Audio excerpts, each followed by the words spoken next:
All right, let's take this guy out for a ride today. It's been a while. You know, again, locally I have a blast on this thing. It's just long distance. I can't see myself riding it, but let's give it a nice little local run. It's a motorcycle dealership that I visited a couple months ago right around the corner, but I tried calling the dude that I dealt with, and it seems like they might have been bought out by a competitor. Not sure if it's open.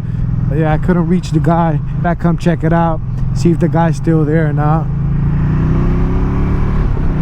Well, it's been a couple months since I was here, and it definitely looks like it's out of business.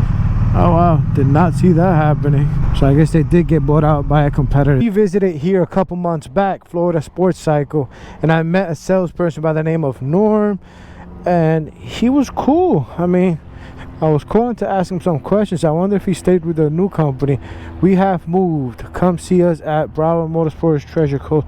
All right, so they got bought out by Broward Motorsports. So a bigger chain bought out a smaller store. Sales for 2023 are probably going to be different than they were for the last 3 years. So not sure what they're going to do with this location. It says move to the other location, so that means that this location might stay empty.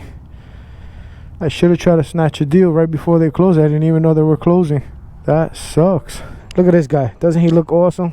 I'm starting to like this guy. Hopefully they sold and they made a lot of money on the sale. If that's the case, then I'm all for it. This place here, it's Stuart Motorsports. I've been here before.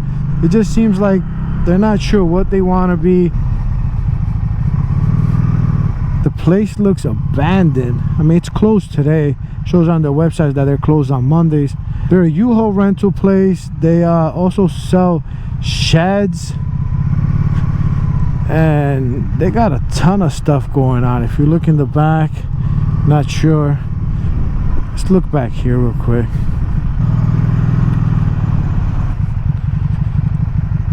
I mean, it looks like a junkyard. The property is huge. You could do so much with it, but maybe the dude is like ready to sell too. And you'll see this thing go bye-bye. I'll try to see if I come back during the week when it's supposed to be open and see what kind of inventory they got. What is this?